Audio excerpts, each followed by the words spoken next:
With a staggering $250 million budget, Arcane had no room for failure. It had to succeed, and it did so spectacularly. And I have an inkling as to why this show was able to achieve its stellar ratings.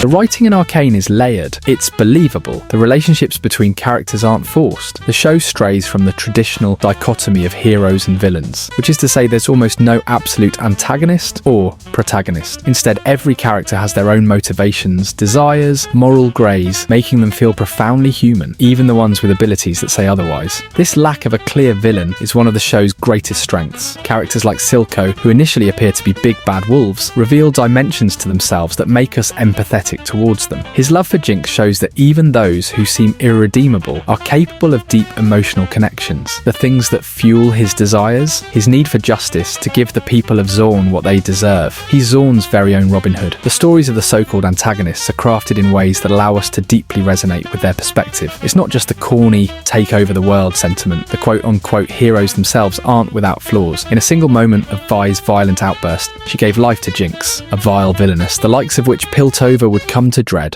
But honestly, that's just a superficial way of looking at things. In reality, it was a culmination of isolated events woven together like a spiderweb that ultimately led to the birth of the personality we've come to know as That's me! Vi had just lost most of her family to Powder's shenanigans, especially after specifically telling her to stay put. But how could she? Her family was in danger, and she needed to save them. Vi's outburst, though intense, was justifiable. Let's use Savika and Maddie to talk about loyalty. By the small-minded definition, Savika was on the bad side, and Maddie was on the good side, but take a look at their approach to loyalty. As much as Savika hated Jinx, she refused to rat her out to the enforcers, because she believed the people of Zon should show a sense of unity. And then look at Maddie, who betrayed Caitlyn because she got her feelings hurt. How does the bad side in question show a greater degree of loyalty? Arcane invests significant narrative weight into its supporting characters. Each character we're introduced to is MC material. Jace's ambition to bring magic to the people, Mel's political manoeuvring and coming to terms with her past, and even Echo's growth from a timid kid to the fearless rebellion leader. All of these characters feel fully realised. Every single one of them has the depth and complexity to be the MC in their own story. Avatar, one of the greatest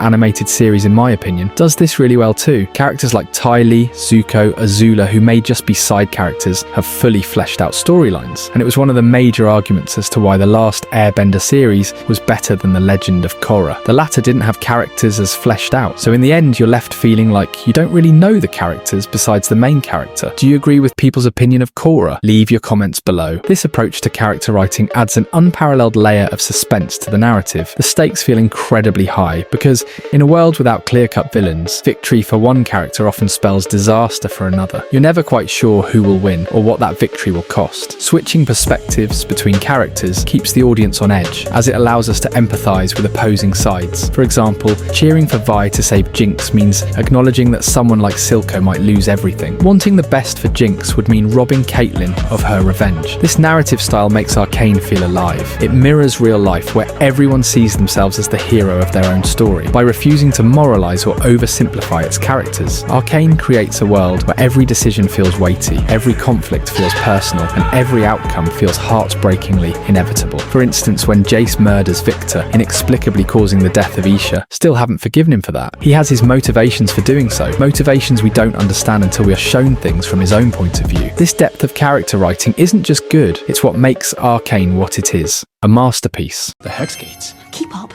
Arcane doesn't spoon-feed you. The storytelling thrives on subtlety and nuance. Take Jinx's descent into madness. It's never explicitly explained through dialogue. Instead, we see it unfold for ourselves through fragmented memories. It's storytelling that respects the viewer's intelligence. Like with many of my favourite shows, some concepts or events aren't spelt out to the audience. It may be hinted at, which encourages evidence-based speculation by the audience. And channels like mine can create analysis or theory videos on the show. It's not just visually stimulating, but also mentally, where every minor detail in the show could mean something and could make you see things from a whole new perspective. The little runes Jinx etched into her gun are not meaningless, but the show never explicitly makes reference to it. Things like these make the viewer rewatch the show because they couldn't possibly get the full picture on the first watch. Arcane applies the principle of show don't tell to storytelling. Jinx is crazy, pretty obvious, and yes, people make comments about it from time to time, but we see it with our own eyes. We don't require the reiteration from any character to make that conclusion ourselves. The ratio of showing to telling is an 80-20. We see these things for ourselves more often than they are mentioned. That's my problem with some anime. The ratio of this is distorted. Their show to tell ratio is about 30-70, where for instance characters keep going on about how strong another character is every second they get, but we barely see them in action. As we've established, the story writing is great, but the visuals are right on par with it. I personally love the animation style of Arcane. It felt like a breath of fresh air when I first saw the show. Created by Forteach Productions, the show's visuals blend hand-painted textures with cutting-edge 3D animation. Every frame looks like a painting come to life. Action scenes are fluid, visceral and impactful, making every hit and explosion feel tangible. The use of colour tells its own story, from the toxic greens of Zon to the opulent golds of Piltover. Even quiet moments, like Jinx staring at her reflection, are filled with rich visual storytelling. This unique aesthetic sets Arcane apart from the hyper-polished look of many modern animations, creating an identity that's impossible to forget.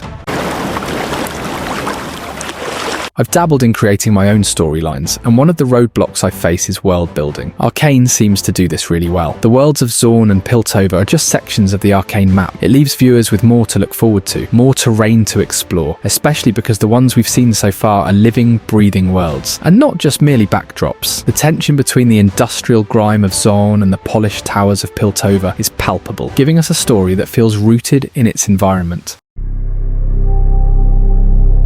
Arcane is an adaptation of the League of Legends franchise. We see a rise in studios adapting big movies and series from other forms of literature like books, manga, stage plays. In a sense, it ensures lower risk of failure because directors are able to carry along the audience from the previous media form. Disney has made it a project of theirs to turn as many fan-favourite animations into live actions. Most anime released today are adaptations of manga. Wicked is an adaptation from Broadway. The point is, the fans of the previous media form are curious to see their favourite stories shown on the big screen, which makes for a pre-formed fan base. The downside is many directors, animators or writers become lazy or bland with these reiterations because they believe that no matter the outcome, fans of the franchise would watch it regardless. That's one of the reasons Disney are currently facing backlash with some of their more recent live actions. What sets Arcane apart is its refusal to rest on League's laurels. Riot and Forteach Productions didn't treat this as a spin-off. They built Arcane to stand alone. It's packed with creativity, bold storytelling, and a desire to transcend its gaming roots.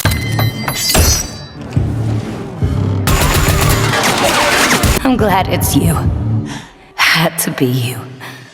Of course, great visuals need great production to tie it all together, and Arcane delivers on every front. Sound design, creative direction, and voice acting all work in harmony to elevate the story. The sound design immerses you, from the clinking of Hextech machinery to the echoing chaos of Jinx's mind. The voice acting is pitch perfect. Each line feels authentic, adding depth to already rich characters. Even the pacing, structured into 3 acts, feels deliberate and satisfying, allowing the story to breathe without losing momentum. The production in general ties everything together. The creative direction, the color grading, the sound design, the voiceover work. It makes the show a whole cohesive work of art. What truly cements Arcane as a masterpiece is how deeply it connects with viewers. Fans rewatch to catch subtle details they missed the first time. They discuss, theorize, and speculate. They do other things.